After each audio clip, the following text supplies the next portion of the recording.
দর্শক, জ্বালানি তেলের আরো খবর জানাতে পাবনার ঈশ্বরদী থেকে সরাসরি যুক্ত হচ্ছেন সহকর্মী বাইজিদ বোস্তামি।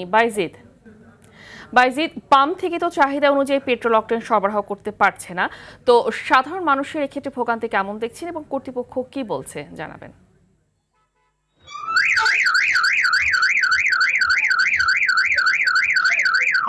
আপনাকে ধন্যবাদ। গত প্রায় 2 সপ্তাহ যাবৎ ঈশ্বরদীর যে 11টি ফিলিং স্টেশন রয়েছে তার মধ্যে বেশিরভাগ পাম্পে আসলে পেট্রোল, অক্টেন এবং ডিজেলের তীব্র সংকট চলছে।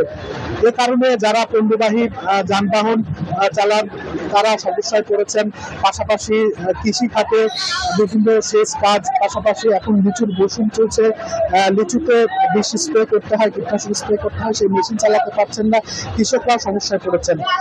আমরা জানিয়ে রাখি যে আমরা যে চিত্র দেখছি যে গত কয়েকদিন ধরে সন্ধ্যার পরে মূলত 2 থেকে 3টি পাম্পে পেট্রোল বা অকটেন পাওয়া যায়। সেখানে মোটরসাইকেল চালকদের একেবারে শত শত মোটরসাইকেল চালকদের ভিড় থাকে। আজকের চিত্র যদি বলে, আজকের চিত্র কিছুটা ভিন্ন। এখন এই মুহূর্তে কোনো পাম্পে আসলে পেট্রোল বা অকটেন পাওয়া যাচ্ছে না। আমি যেই পাম্পটিতে রয়েছি এটি হচ্ছে দাসুরিয়া ট্রাফিক মোড় এলাকার দেওয়ান ফিলিং স্টেশন।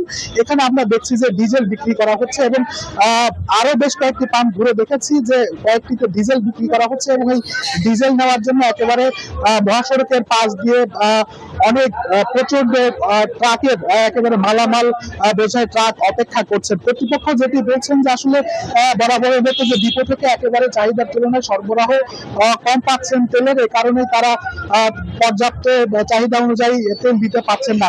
এদিকে গতকালকে প্রশাসন একটি অবৈধ তেল পাম্পে অভিযান চালিয়েছে, সেখান থেকে 13,500 লিটার তেল উদ্ধার করা হয়েছে। আজকে সকালে তেল নিতে গিয়ে একটি অপ্রীতিকর ঘটনা ঘটেছে।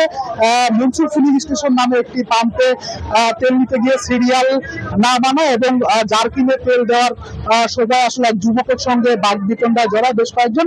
এরপর সেই যুবককে আসলে ছুরিকাঘাত করা হয়। তো তেলের যে সংকট ঈশ্বরদীতে আমরা দেখছি এটি আসলে কোনোভাবেই যেন পাচ্ছে না। তবে যদি বলি যে পেট্রোল অকটেনের সংকটটা সবচেয়ে বেশি, ডিজেলের সংকট হলেও সেটি সাময়িক সময়ের জন্য, সকালে না হলে বিকালে মিলছে অথবা পরদিন মিলছে। তবে পেট্রোল অকটেনের সংকটটা খুব বেশি।